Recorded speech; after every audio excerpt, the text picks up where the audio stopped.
আপনারা দেখছেন SR24x7 news.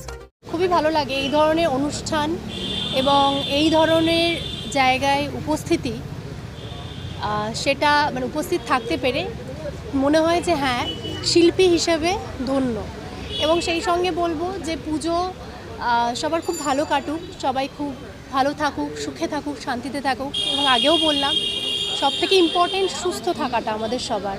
আমরা চাই যে সমস্ত কিছু সুস্থভাবে সম্পন্ন হোক, প্রত্যেকে সুস্থ থাকুক শারীরিকভাবে এবং বিশেষ করে মানসিকভাবে। কারণ এখনকার যা সময়, আমি চাইবো যে সবার মধ্যে পজিটিভিটি বজায় থাকুক, নেগেটিভিটি থেকে আমরা সবাই অনেক দূরে থাকি। তার জন্য মানসিক সুস্থতার প্রচণ্ড পরিমাণে প্রয়োজন। আজকে আমি যদি মানসিকভাবে সুস্থ না থাকি, আমি আমার সামনের মানুষটাকেও মানসিকভাবে সুস্থ রাখতে পারবো না। তো সেই জন্য মানসিকভাবে সুস্থ থাকলেই আমরা শারীরিকভাবে সুস্থ থাকবো এবং সেই সঙ্গে আমরা ভালো ভালো চিন্তা ভাবনা করতে পারবো। সমাজের এই যারা রয়েছেন এবং যাদের উদ্যোগে এই সমস্ত কাজ, পুজো, ব্লাড ডোনেশন ক্যাম্প, তারা আমাদের কাছে ঈশ্বরের মতোই। কারণ তারাই জানেন সেই সমস্ত বাড়ির লোকজনরা যাদেরকে হয়তো ব্লাডের জন্য ব্লাড ব্যাংকের মানে বাইরে গিয়ে লাইন দিতে হয়। ভগবান না করুক কারুর জীবনে এরকম সময় আসুক, তো সেই সময় তারাই ঈশ্বরের মতোই হয়। যে সমস্ত ক্লাব এই ধরনের উদ্যোগ নিয়ে এই ধরনের কাজগুলো করে, তো তাদের পাশে সবসময় প্রত্যেকটা ভালো মানুষের থাকা উচিত। আমি তো আছেই মন থেকে।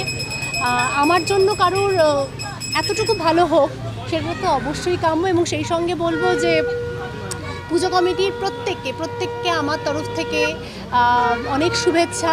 খুব ভালোভাবে কাটুক, আমাদের প্রত্যেকের পুজো খুব ভালোভাবে কাটুক। স্টার জলসা নয়, আমি জি বাংলা স্টার জলসা আমি 2008 থেকে কাজ করছি। তো এই মুহূর্তে আমার নতুন কাজ, এই মুহূর্তে কাজ আমার স্টার জলসাতে চলছে, এটা ঠিক। কিন্তু আমি শিল্পী, আমি প্রত্যেকটা চ্যানেলের সাথেই আছি। তো এটাই। অরবিন্দ সেতু সার্বজনীনের শারদোৎসব একটা আবেগ, একটা ভালোবাসা, একটা প্রেম। তো আমরা সারা বছর এই দিনটার অপেক্ষা করি যে আমাদের মায়ের পুজোর আমরা সূচনা কবে করব। তো এটা 49তম বর্ষ। আমরা আপনাদের সবাইকে নিয়ে মহা ধুমধাম করে আমরা আমাদের শারদোৎসবের সূচনা করলাম এবং আমরা খুব আনন্দিত। অরবিন্দ সেতু সার্বজনীন বিগত বছরেও যেভাবে থিম পুজোয় 2011 সাল থেকে আসার পর থেকে যেভাবে মানুষের কাছে একটা সামাজিক বার্তা এই দুর্গাপুজোর প্ল্যাটফর্মকে কাজে লাগিয়ে পৌঁছে দেয়, এবছরও সেই রকমই একটা ইউনিক চিন্তাভাবনা আমাদের আছে। আমাদের পুজো খুব কম বাজেটের পুজো হয়, কিন্তু আমরা একটা সামাজিক বার্তা মানুষের কাছে পৌঁছাই, যে বার্তাটা মানুষের উপকারে লাগে। তো এবছরও সেরকমই একটা ভাবনা আছে। আপনারা জানেন বিগত বছরে আমাদের বেশ কিছু সার্থক বা সাফল্যিত কাজ আছে। যেমন আমরা যেবারে মাতৃবোন হত্যা নিয়ে কাজ করেছিলাম, আমরা প্রচুর আমাদের মিডিয়ারা এবং প্রচুর মানুষের প্রশংসা পেয়েছিলাম, উচ্ছ্বসিত প্রশংসা, বহু পুরস্কারে আমরা পুরস্কৃত হয়েছিলাম। তারপরে আমরা 2 বছর আগে যখন আমরা কোভিড পিরিয়ডে মানুষ থিম থেকে হারিয়ে গিয়ে নর্মাল পুজোয় ফিরছিল, তখন আমরা খুব কম বাজেটে ভারতের যে ডাক ব্যবস্থা, ডাকযোগ, মানুষের যে চিঠি লেখার অভ্যাস হারিয়ে যাওয়া, সেটা তুলে ধরেছিলাম।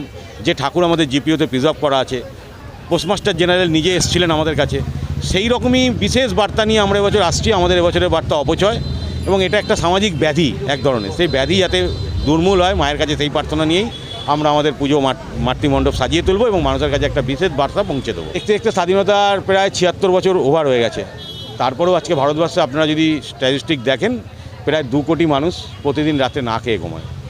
আবার যদি আপনি দেখেন যে একটা শ্রেণীর মানুষের কাছে এত টাকা পয়সা আছে, হোটেল, রেস্টুরেন্ট, রেস্তোরাঁ, বাড়িতে অনুষ্ঠানে প্রচুর খাদ্য অপচয় হয় এবং সেই খাদ্য তারা তাদের মতন করে নষ্ট করে।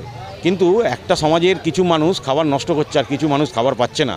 এই যে আমাদের সামাজিক ব্যাধি, আমরা একটা বার্তা দিচ্ছি মানুষকে, আপনার যতটা দরকার আপনি ইউজ করুন, ততটাই আপনি ব্যবহার করুন, ততটাই খান, ওয়েস্টেজ করবেন না। যেটা কাছে আপনার কাছে ওয়েস্টেজ, সেটা একজনের কাছে ক্ষুধার দান, তাকে আপনারা পৌঁছে দিন, সেই মানুষটা খাক, সে রাত্রে যেন খেয়ে রাতে শুতে পারে।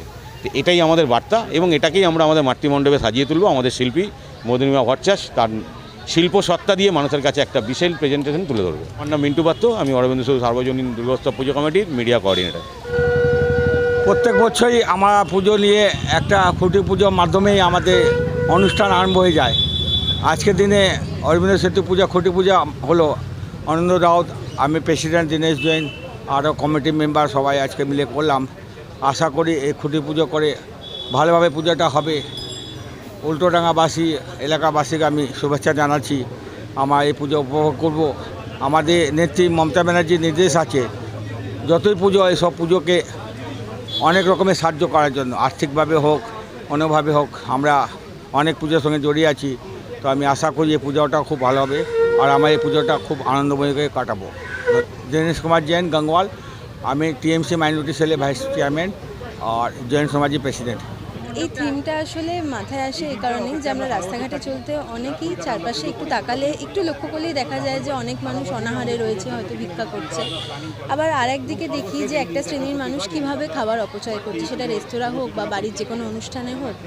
তো আমার সেক্ষেত্রে মনে হয়েছে যে দুর্গাপুজো আজকে এরকম একটা জায়গায় এসে পৌঁছেছে, শুধু কলকাতা না, বাইরে থেকে মানুষ আসছে দুর্গাপুজো দেখতে। তো এটা এরকম একটা প্ল্যাটফর্ম যেখানে মানুষের কাছে একটা বার্তা পৌঁছে দেওয়া যায়। তো আমি স্বল্প বাজেটে চেষ্টা করছি কিভাবে মানুষের কাছে এই ভাবনা চিন্তাটা প্রকাশ করতে পারি আর কি। দর্শকদের উদ্দেশ্যে বলবো যে সকলে মণ্ডপে এসে দুর্গাপুজো দেখুন। এখন অনেক নিউজ মিডিয়া অনেক কিছু হয়েছে, বাড়িতে বসেই দুর্গাপুজো দেখা যায়, বাট এখানে এসে দুর্গাপুজো দেখুন। এবং প্রতিটা কমিটি খুব কষ্ট করে এবং ভালোবাসার সাথে কাজটা করে। তো সকলে আসুন, কাজটা উপভোগ করুন। আমি মধুরিমা ভট্টাচার্য, আমি এবছর 2025-এ অরবিন্দ সেতু সর্বজনীন নিয়ে কাজ করছি এবং আরেকটা করছি দমদম মলপল্লীতে।